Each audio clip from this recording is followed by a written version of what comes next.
Dan kembali bersama kami dalam Selamat Pagi Malaysia dan seterusnya kita akan bawakan satu lagi segmen berkaitan dengan transformasi yang akan dibawakan menerusi siaran-siaran RTM.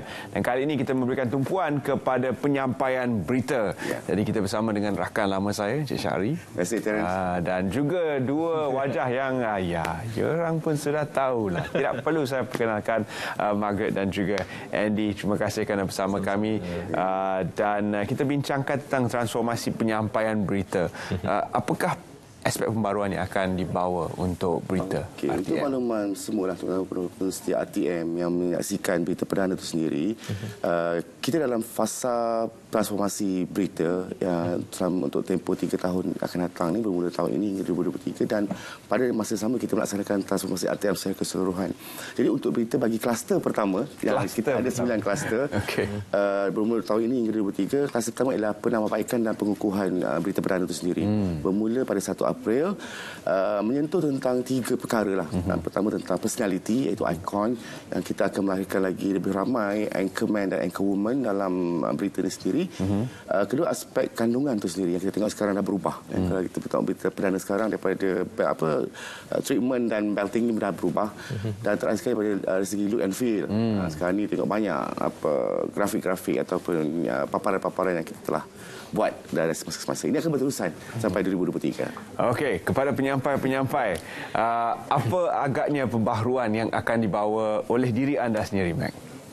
Kalau sebagai penyampai untuk kami, sebagai Barisan Harapan, sebenarnya kami berperanan sebagai jambatan antara jabatan dan juga masyarakat, dan pastinya untuk kami menggalas tanggungjawab ini bukan satu perkara yang mudah, kerana untuk menyampai itu bukan setakat kita membaca berita-berita di dalam buletin setiap yang kami siarkan itu, tetapi lebih kepada bagaimana kami memberikan keyakinan kepada orang ramai, khususnya bahawa kami menyampaikan yang sahih di RTM.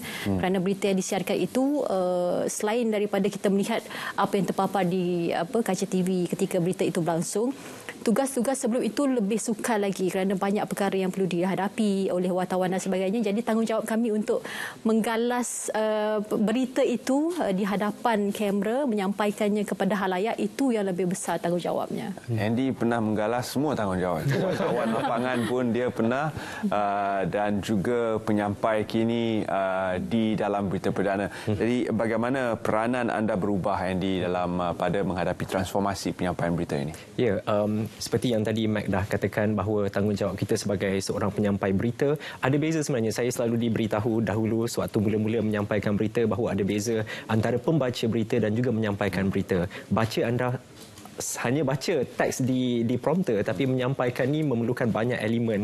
Anda perlukan tahu bagaimana facial expression yang sesuai, bagaimana mood yang berbeza pada satu story ke satu story yang lain. Selain daripada memegang ataupun menggalas tanggungjawab yang besar kerana kita menyampaikan titik peluh wartawan lokasi yang seharian ataupun setengah hari keluar ke lapangan untuk mendapatkan laporan dan kita sampaikannya. Kita juga, saya selalu ingatkan diri saya bahawa saya duduk di kerusi yang banyak telah melahirkan legenda-legenda di RTM ni. Kita tahu kerusi yang saya duduk, kami duduk, pernah juga nama-nama besar termasuklah Duli Yang Maha Mulia Tengku Permaisuri Selangor, Allahyarham Pak Ngah juga, Harjit Singh. Jadi bebanan itu bukan saja datang daripada tugas untuk menyampaikan berita, tapi untuk memastikan keunggulan dan juga kredibiliti RTM itu kekal terpelihara. Legasi RTM sepanjang zaman sememangnya suatu yang berat dipikul oleh kedua ikon kita. Di belakang tabir, apakah sokongan-sokongan tambahan yang akan diberikan kepada ikon-ikon kita? Untuk makluman Terence, selain dua ni, kita ada lagi 4 pasang penyampai berita nasional, berita perdana ni. Kita ada Fatih Hidayat, Faris Izzat, Ivan To, seorang lagi Syaril Sarapuddin. Untuk yang wanita kita ada Meg, kita ada Farhatul Asyati, Hazel Desmond, Diana White dan Fiona. So mereka ini akan mahal lepas ni. Mahal dari segi statusnya sebab kita angkat mereka sebagai hanya ini je yang boleh menyampaikan bahan-bahan berita perdana. Dan tidak semua orang boleh akan ke tahap itu, dan mereka dinilai asalnya dari segi kebolehan, penampilan, kredibiliti yang ada yang pernah mereka tunjukkan sebelum ini, yang dipilih oleh satu jawatankuasa yang kita bentuk dan juga telah dibawa ke peringkat lebih tinggi, iaitu kementerian sendiri. Jadi ini proses transformasi ini adalah satu evolusi yang cuba dibawa oleh RTM dan juga KKM secara keseluruhan untuk memberi yang terbaik kepada rakyat. Jadi di belakang tabir yang kita akan buat tentu sekali pada mereka lah. Pertama, persediaannya, persiapannya, kelengkapannya, maknanya daripada hujung rambut sampai hujung kaki, semua di bawah tanggungjawab bahagian section berita TV lah, untuk memastikan mereka tu berada pada tahap yang kita nak kan. Dan juga melintasi semua platform. Ya, betul. Bukan saja di siaran TV tetapi juga melalui siaran-siaran digital. Ya, jadi bagaimana platform digital kita akan diperkasakan? Ini bergantung kepada perkembangan dan perancangan jabatan pada masa akan datang lah. Sebab kita melihat media baharu akan menguasai industri penyiaran negara dan juga dunia pada masa akan datang. Jadi melalui platform itu pemerkasaan berita akan lebih, yang kita tahu bahawa berita RTM yang sahih, yang diperakui oleh masyarakat Malaysia itu sendiri. Jadi ini yang akan kita tengahkan, kita akan perkuatkan, dan mereka-mereka ini juga akan kita jadikan sebagai simbol kepada apa yang dikatakan yang sahih di berita RTM itu. Bercakap tentang media baru, Mac dan juga Andy sememangnya bergiat aktif di ruang media sosial. Apakah maklum balas yang diterima oleh peminat-peminat yang sering menonton anda di Kaca TV? Sebenarnya kalau kita cakap tentang berita itu, lingkungan penonton dan juga halayak yang menjadi tumpuan kita pelbagai. Kita tidak mahu hanya menjurus kepada satu kumpulan atau kelompok tertentu sahaja, tetapi kita mahu kalau boleh biar semua peringkat usia, daripada kanak-kanak, remaja, dewasa dan juga yang lebih berusia, untuk sama-sama menonton. Sebab maklumat yang disampaikan oleh RTM ini bukan hanya tertumpu kepada satu pihak saja. Jadi daripada maklum balas yang diberi, kebanyakan daripada mereka melihat bahawa perubahan yang kami bawakan sejak 1 April lepas adalah perubahan yang sangat segar. Kerana kalau kita cakap tentang berita itu, kita punya pemikiran telah doktrin bahawa berita ni membosankan, satu perkara yang kadang-kadang mungkin tidak perlu untuk kita ambil tahu. Tetapi masyarakat sekarang sudah berbeza. Mereka melihat berita ini adalah satu elemen yang menjadi pelengkap kepada maklumat yang mereka terima daripada banyak platform. Kalau sekarang cabarannya adalah wujudnya media baharu. Jadi kita sebagai orang yang terlibat secara langsung di dalam media arus perdana, kita juga perlu mengambil tanggungjawab itu untuk memberikan maklumat yang sahih yang hanya ada di RTM saja. Bukan menidakkan badan-badan ataupun agensi lain, tetapi masing-masing ada tanggungjawab. Dan di RTM, tanggungjawab kami yang pertama adalah untuk memastikan yang sahih saja yang kita siarkan. Andy, bagaimana anda membandingkan RTM dengan siaran-siaran media yang lain? Bukan saja siaran-siaran media di TV, tapi juga siaran digital semata-mata. Bagaimana Andy melihat perbandingan RTM yang sudah lama bertapak dengan pelbagai kelengkapannya dan juga legasinya jika dibandingkan dengan stesen-stesen lain? Ya, satu perkara yang mungkin kita selalu terlupa, terutamanya untuk generasi muda, industri penyiaran kita adalah pelopornya. Segala-galanya bermula di sini. Yang terbaik dilahirkan di sini. Jadi kenapa anda perlu meragui kredibiliti Radio Televisyen Malaysia RTM. Jadi bercakap mengenai media baharu, kita tidak dapat nafikan bahawa ini adalah salah satu cabaran dan juga peluang untuk kita. Banyak sebenarnya telah pun dilakukan oleh RTM. Saya sebagai wartawan di lokasi banyak juga bertemu dan juga bekerja dengan rakan-rakan dari stesen TV ataupun stesen media yang lain. Rata-ratanya masih lagi merujuk kepada kita di RTM. Bila bercakap tentang konten berita, RTM adalah rujukan antara yang paling utama sekali. Itu menjadi satu kebanggaan untuk kami di RTM. Untuk kami, untuk saya, mungkin misi setiap stesen televisyen ataupun stesen media berbeza-beza. Kita mungkin tidak mahu mengejar rating kerana kita memang ada berbanding dengan stesen media lain yang bergantung kepada bisnes, monetizing everything. Tapi kita di RTM mahu menyampaikan yang terbaik. That's the most important thing. Dan media baharu perlu bukan saja tanggungjawab itu digalas oleh tim media baharu di RTM, kita sebagai frontlinersnya juga memainkan peranan yang sangat besar. Saya juga selalu berkongsi apa saja pembaharuan yang dilakukan oleh RTM untuk memastikan capaian itu lebih luas. Kadang-kadang penonton tak follow media baharu RTM atau TV1, TV2, berita RTM. Dia follow Instagram kita, penyampai. Jadi penyampai memainkan peranan yang sangat besar. Influencer RTM. Kita perlu influence masyarakat. Betul. Dan untuk siaran-siaran media lain, kadang-kadang kita lihat sahaja pautan visual iksan RTM. Kalau boleh, besarkan sikit. Untuk pembaharuan yang akan dibawa ini, rasanya kita sudah ada kelengkapannya, infrastrukturnya dan juga paparan visualnya yang berbeza dengan tahun-tahun yang sebelumnya. Jadi apakah yang akan ditambahkan lagi? Untuk penambahbaikan khususnya pada konteks berita perdana itu sendiri, kita menekankan pada 3 aspek lah. Satu, naratif berpandu, yakni pemberitaan yang kita akan ketengahkan apa sahaja yang stakeholder perlukan. Peranan RTM diperlukan untuk mengetengahkan agenda-agenda nasional, perkara-perkara melibatkan dasar kerajaan. Jadi kita akan khususkan di situ. Dia ada blok dia dalam satu setiap persembahan berita perdana dan dia berada dalam lingkungan setengah jam yang pertama. Jadi dia tak semestinya berada di atas, mungkin juga di tengah dan juga mungkin di bawah.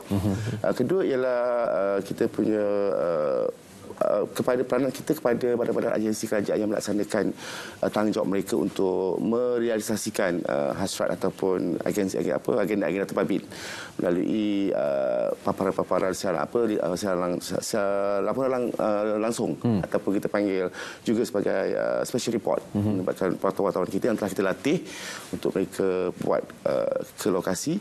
Dan tadi project story, iaitu apa successful perkara yang dinikmati oleh rakyat sebagai penonton dan juga pendengar RTM yang menerima manfaat daripada segala agenda-agenda nasional itu sendiri. Jadi 3 peringkat kami akan santuni supaya ia menjadi satu wadah penyaluran maklumat yang lebih inklusif dan juga holistik lah di situ. Mac dan Andy bukan baru di RTM. Mereka sudah lama bertapak di sini. Jadi sepanjang anda bertugas di RTM, Mac, apakah perasaan anda apabila diberi peluang untuk menggalas pelbagai peranan sebagai penyampai di Selamat Pagi Malaysia dan juga kini ikon berita, apakah perasaan anda apabila terpilih untuk menjawat jawatan-jawatan penting ini? Saya rasa peluang ini ada untuk semua orang, tetapi untuk kita mengambil peluang itu dan berjalankan tanggungjawab itu adalah satu perkara yang lain. Sebab di RTM peluang itu diberikan sama rata kepada semua, tetapi sama ada anda mahu atau tidak, itu persoalannya. Kerana kalau kita lihat cabaran-cabaran di luar sana untuk kita menjadi seorang penyiar, ya, orang yang berada di hadapan kamera, memberikan keyakinan kepada masyarakat bahawa kita memberikan maklumat yang tepat, yang sahih. Perkara itu bukan perkara yang kita boleh lakukan secara sendirian. Jadi kita ada banyak elemen-elemen lain di sekeliling kita, rakan-rakan tugas dan juga kita katakan pihak rakyat sendirilah. Rakyat sebenarnya menjadi mata dan telinga kita. Jadi apabila kita menjadi sebahagian daripada warga kerja RTM dan seperti saya sendiri diberikan banyak tanggungjawab, saya rasa itu perkara yang perlu dilihat sebagai satu tanggungjawab untuk kita membawa nama RTM ini dengan lebih baik lagi pada masa akan datang. Dengan sambutan 75 tahun itu, saya rasa saya hanya sebahagian kecil sahaja menyumbang di dalam RTM, kerana rakan-rakan yang lain semua ada tanggungjawab masing-masing dan mereka juga tidak kurang hebat dan pentingnya untuk memastikan kelestarian dan juga kemenjadian masyarakat kita dengan maklumat yang diberikan oleh RTM sendiri. Saya suka apa yang disentuh tadi berkaitan dengan mereka yang bertanggungjawab untuk menghasilkan berita-berita yang kita sampaikan, iaitu wartawan. Tapi juga ada cameraman, ada juga audio man yang bertanggungjawab untuk memastikan bahawa segala laporan tu kandungannya jelas. Jadi bagaimana Andy dapat melihat kerjasama yang lebih utuh yang dimainkan oleh semua warga kerja RTM dalam menghasilkan berita perdana itu? Ya, dalam siaran Selamat Pagi Malaysia sekarang ini, yang anda nampak di kaca TV adalah 4 orang yang berada di sini. Tapi di sebalik belakang tabir set ini mungkin ada 20 individu yang bertungkus lumus untuk menghasilkan ataupun menjayakan siaran bagi Malaysia. Sama juga di lokasi di lapangan ketika menyampaikan laporan dari lokasi, mungkin kadang-kadang kita crossover Kak Mac 2 minit setengah, tapi nak ada di lokasi 2 jam sebelum. 2 jam sebelum. Orang kata macam wartawan ni adalah antara orang yang pertama sampai dan juga orang yang terakhir sampai. Siaran 1 minit, keluar dekat TV 2 minit setengah maksimum, tapi persediaannya sebelum, semasa dan selepas tu kita nak fikir editing, kita nak buat story kita nak naik lead yang mana satu. Itu cabaran dan tak mungkin dihasilkan oleh seorang individu saja. Kebenaran semua lagi pun satu. Jadi untuk akhir kata daripada pihak RTM sendiri kepada para penonton tentang apa yang boleh mereka harapkan daripada semua pembaharuan yang akan kita bawa nanti. Firstly, saya nak ucapkan penghargaan dan terima kasih kepada Kementerian Komunikasi dan Multimedia Malaysia yang memberi ruang dan peluang seluas kepada RTM dan juga pengurusan tertinggi RTM yang memberi ruang kepada bahagian Ewas Berita, Ewas Masa untuk mencari kelainan dan juga memberikan satu persembahan yang segar dan baru. Dan of course kepada penyampai-penyampai kita yang ada yang telah dipilih, dan tak lupa pada penonton-penonton yang sentiasa menyokong pembaharuan dan juga apa yang dilakukan oleh RTM lah. Kalau tidak takkan viral pada 1 April ketika Duli Yang Maha Mulia Tengku Mahathir Selangor bersiaran dalam berita perdana menjadi tular bukan sahaja di Malaysia, malah sampai hingga ke luar negara. Jadi sebenarnya RTM telah melakukan banyak transformasi perubahan itu dari semasa ke semasa secara berterusan. Cuma ialah kadang-kadang ini ancaman persepsi yang kita perlu tangani dan RTM sangat bijak dan relevan sampai bila-bila. Ya, terima kasih kerana bersama kami dalam segmen ini. Terima kasih kepada Andy dan Mac kerana juga turut sama untuk memberikan pencerahan kepada para penonton Selamat Pagi Malaysia tentang pembaharuan yang akan kita bawakan. Terima kasih Cik Syari bersama kami. Baik, kita akan berehat seketika.